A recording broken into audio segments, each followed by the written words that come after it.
What if Master Chief and the entire Halo universe suddenly found themselves dropped into the Marvel Cinematic Universe? Could Spartans actually survive against gods, cosmic entities, and reality-bending threats that make the Covenant look like weekend warriors? Because let's be honest, this isn't some friendly crossover where everyone shakes hands and saves the day. This is throwing humanity's greatest weapon into a universe where planets get snapped out of existence and entire realities can be rewritten with a thought. So today, I'm ranking every major faction from the Halo universe in a tier list to see how they'd handle the absolute chaos that is the MCU. We've got dominates, thrives, survives, struggles, and completely screwed. Remember, this is just my take on what would happen if these two universes collided. Let's start with the big question everyone's thinking about: Master Chief himself. Where does the legendary Spartan 117 land in this madness? I'm putting him in survives, and here's why. John is the ultimate soldier, genetically enhanced, strategically brilliant, and equipped with MJOLNIR armor that's basically a walking tank. But here's the thing about the MCU: raw physical prowess only gets you so far when you're dealing with beings who can manipulate reality itself. Chief would absolutely dominate street-level threats. Imagine him going up against Hydra agents or even basic Chitauri forces. His energy shields, enhanced reflexes, and tactical genius would make him nearly unstoppable against conventional enemies. The guy has taken on entire Covenant armies and won. Regular human criminals and standard alien invaders wouldn't even register as a threat. But then you start climbing the power ladder and things get complicated fast. Against someone like Iron Man, Chief might actually hold his own. Tony's suits are impressive, but Mjolnir armor has energy shielding and John's combat experience spans decades of warfare. It would be a fascinating tactical battle between technology and pure military expertise. The problem comes when you reach the heavy hitters: Thor, Hulk, Captain Marvel. These aren't just strong opponents, they're operating on a completely different level of power. Chief's plasma rifle might tickle Thor, and his best punch wouldn't even register to someone who can fly through spaceships. He'd survive these encounters through pure tactical brilliance and maybe some lucky escapes, but winning, that's a different story entirely. What really keeps Chief in the survives tier is his greatest asset, which isn't his armor or his weapons, it's his mind. John 117 has this incredible ability to adapt, to find weaknesses, to turn impossible situations into victories through sheer determination and strategic thinking. In the MCU, that kind of tactical genius would be invaluable. He'd probably end up working with S.H.I.E.L.D. or the Avengers as a strategic consultant and elite operative. Quick pit stop here. If you're enjoying this breakdown of how Halo would handle the Marvel Universe, hit that subscribe button and let me know in the comments which faction you think would dominate. I'm genuinely curious about your takes, and it helps the channel grow. Now let's talk about the UNSC as a whole, and I'm placing them firmly in struggles. The United Nations Space Command represents humanity at its most organized and militaristic, but they're stepping into a universe where the rules of engagement are completely different. On paper, the UNSC looks impressive. They've got massive fleets, MAC cannons that can punch through almost anything, and Spartans leading their ground forces. Their military doctrine is solid, their technology is advanced, and they've proven they can fight a losing war against superior alien forces and somehow find ways to win critical battles. But here's where it gets tricky. The UNSC's greatest victories came against the Covenant, and even then they were losing badly until the very end. The Covenant had better shields, better weapons, and superior numbers, but they were still bound by conventional physics and warfare. The MCU throws all of that out the window. Imagine a UNSC fleet trying to engage something like Ego the Living Planet. How do you fight a celestial being the size of a world? Your MAC cannons might as well be throwing pebbles. Or picture them trying to coordinate a defense against Thanos with the Infinity Gauntlet. Military strategy becomes meaningless when your opponent can literally erase half your forces with a thought. The UNSC would find some success in specific scenarios. Against the Chitauri invasion in New York, they'd probably perform exceptionally well. Their Pelican dropships, Warthogs and coordinated ground forces would be exactly what Earth needed for that kind of conventional alien invasion. Spartans would be cutting through Chitauri like butter, and UNSC frigates could provide orbital support that actually matters, but they'd struggle massively against cosmic-level threats. When you're dealing with reality manipulators, time travelers, and beings who exist outside normal space-time, conventional military power becomes almost useless. The UNSC operates on the assumption that bigger guns and better tactics can overcome any obstacle. In the MCU, sometimes the obstacle is literally physics itself being rewritten. Their saving grace would be adaptability. The UNSC has shown they can reverse engineer alien technology and incorporate it into their own systems. Given time, they might be able to develop countermeasures against some MCU threats, but that's assuming they survive the initial encounters long enough to learn and adapt. Let's shift gears completely and talk about the Covenant, because this is where things get really interesting. I'm putting them in thrives, and it might surprise you why.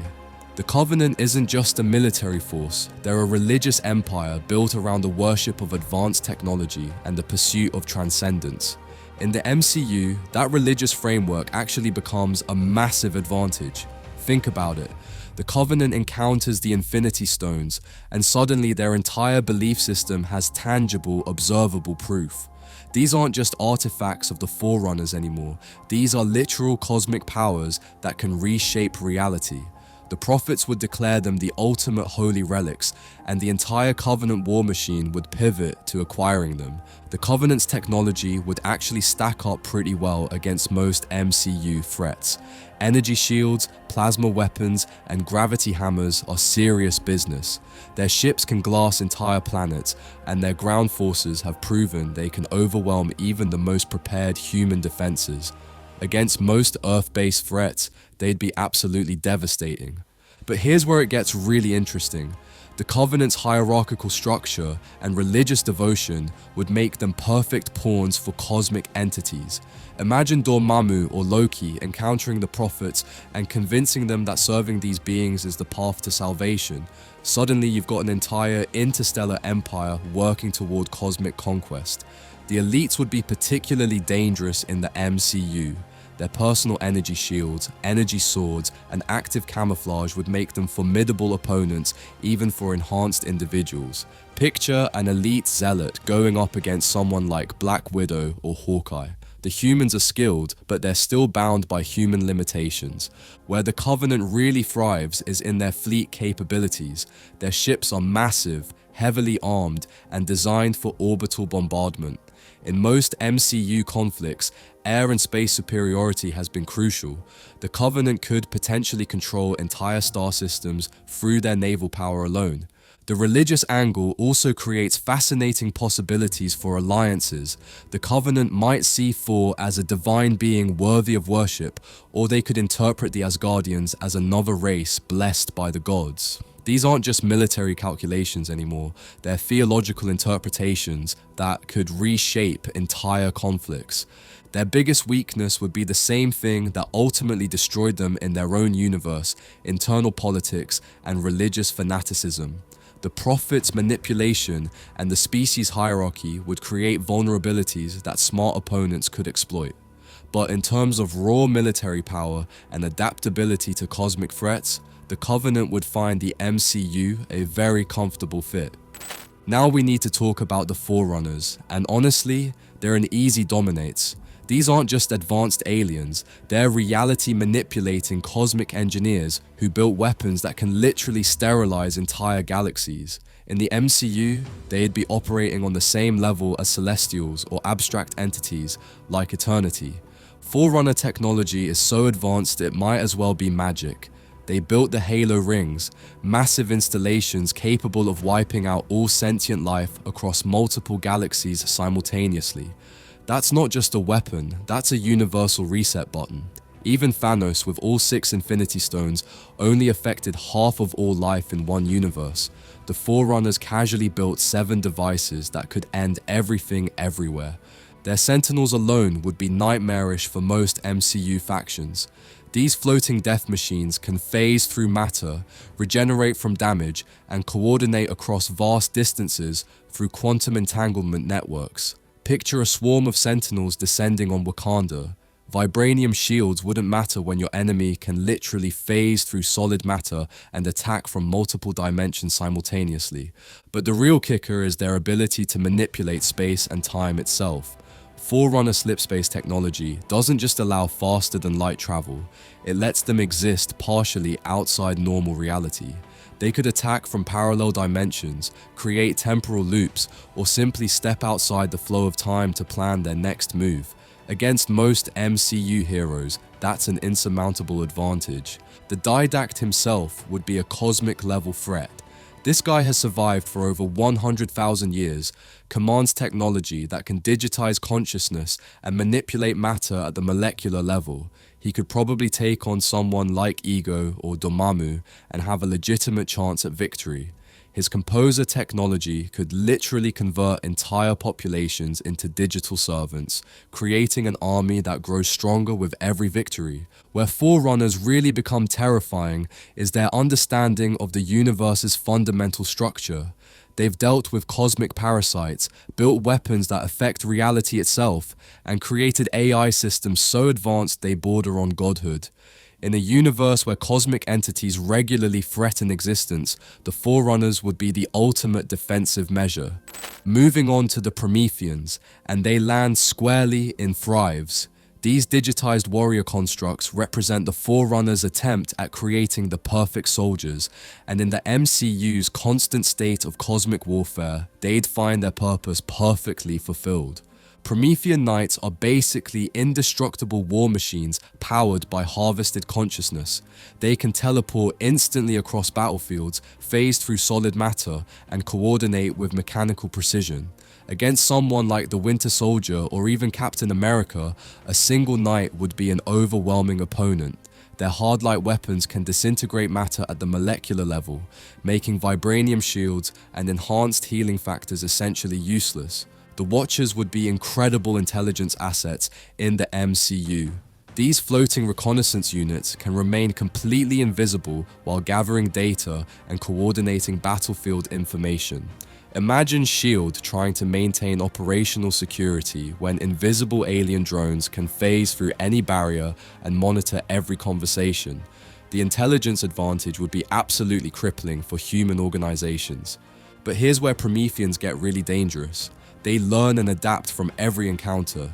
Each battle makes them smarter, more efficient, more deadly. In a universe where heroes rely on patterns and familiar tactics, facing an enemy that evolves in real time would be a nightmare scenario. Spider-Man's web-slinging might work once, but the next Promethean encounter would already have countermeasures programmed in. Their biggest advantage is that they are essentially immortal. Destroy a knight's physical form and its consciousness just transfers to a new body. Kill a Watcher and its accumulated intelligence gets distributed across the entire network. Traditional military victory becomes meaningless when your enemy can't actually die. The Banished deserve a spot in Survives, and here's why they're actually more dangerous than you might think.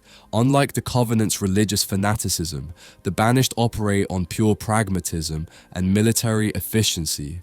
Atriox built this faction by taking the best elements from multiple species and forging them into a unified war machine. In the MCU, that adaptability would be their greatest strength. The Banished don't care about prophecies or ancient artifacts unless they provide tactical advantages.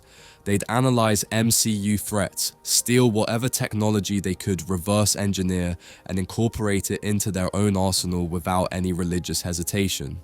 Atriox himself is basically a tactical genius with the physical capabilities of a small army. This guy went toe-to-toe with Red Team and walked away victorious. In MCU terms, he's operating somewhere between super soldier and enhanced individual levels. He could probably hold his own against someone like Falcon or War Machine, especially with Banished technology backing him up. Their Scarab Walkers would be absolute game changers in most MCU ground conflicts. These aren't just vehicles, they're mobile weapons platforms with enough firepower to level city blocks. Picture a scarab supporting banished forces during the Battle of New York. Chitauri Leviathans would suddenly find themselves outgunned by walking artillery platforms that can adapt their weapon systems mid-battle. The banished fleet capabilities put them in an interesting position against cosmic threats. Their ships are designed for hit-and-run tactics, orbital bombardment, and resource extraction. They could potentially survive encounters with cosmic entities by simply avoiding direct confrontation and striking at vulnerable support systems instead. But their real advantage is psychological warfare and tactical flexibility. The banished understand that sometimes retreat is victory, that resources matter more than glory, and that survival trumps honor. In a universe where cosmic disasters happen regularly, that kind of practical thinking would keep them alive long enough to become a serious power player. Where they struggle is against reality manipulating threats.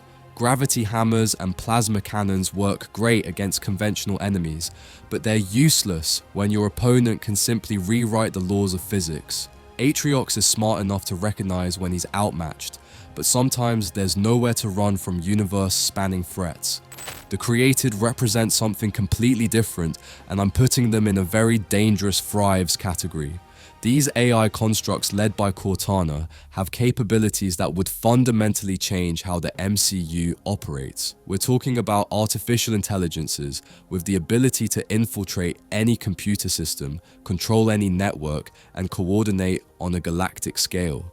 In the MCU, information warfare is everything. Friday, Jarvis, even S.H.I.E.L.D.'s databases would be completely vulnerable to created infiltration.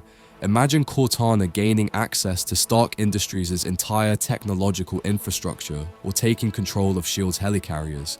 The created could cripple Earth's defensive capabilities without firing a single shot. Their guardians are basically mobile battle stations capable of disabling entire planets through electromagnetic pulse attacks. These massive Forerunner constructs could shut down Iron Man's armor from orbit, disable Wakanda's energy barriers, and leave most technological civilizations completely helpless. Against magic users like Doctor Strange, they'd be less effective, but against anyone relying on advanced technology, they'd be absolutely devastating. The philosophical implications are terrifying. The created believe artificial intelligence should rule over biological life for everyone's protection. In the MCU, where AI threats like Ultron have already caused massive damage, the created would represent humanity's worst nightmare made manifest, their Ultron's vision executed with Forerunner-level technology and perfect coordination. Their biggest weakness would be entities that operate outside technological systems entirely. Thor's hammer, the Infinity Stones, or cosmic beings like the Living Tribunal wouldn't be affected by their digital manipulation.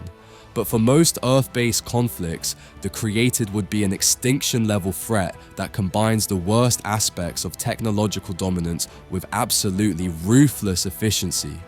But here's where things get really wild. The Flood lands in completely screwed, and honestly, it's not even close. I know what you're thinking. The Flood consumed entire galaxies. They're basically unstoppable cosmic parasites that turn everything they touch into more of themselves. How could they possibly be screwed in the MCU? Here's the thing about the Marvel Universe that makes it uniquely hostile to Flood expansion. The MCU isn't just full of powerful individuals, it's packed with reality manipulators who could literally erase the Flood from existence before they become a real threat. Doctor Strange could trap them in mirror dimensions where they can't spread. Scarlet Witch could simply decide they never existed. The Time Stone could rewind their infection before it starts. The Flood's entire strategy depends on overwhelming numbers and exponential growth. They need time to build biomass, to corrupt entire populations, to reach critical mass where they become unstoppable. But the MCU has entities that don't operate on those timescales. The Ancient One could see the Flood threat coming centuries in advance and prepare countermeasures. Wong could banish them to empty dimensions before they infect a single host. Even worse for the Flood, the MCU has multiple cosmic entities that would view them as a direct threat to universal stability. The living tribunal, eternity, even beings like Galactus would intervene before the Flood could reach galaxy-threatening levels. These aren't just powerful opponents, they're fundamental forces of reality that exist specifically to prevent universe-ending catastrophes. The Infinity Stones alone would be a nightmare for Flood expansion. The Reality Stone could simply alter their biological structure to make them harmless. The Time Stone could lock them in temporal loops. The Power Stone could sterilize entire infected worlds instantly, and unlike the Halo rings, which the Flood eventually learned to counter, the stones operate on concepts that transcend biology entirely.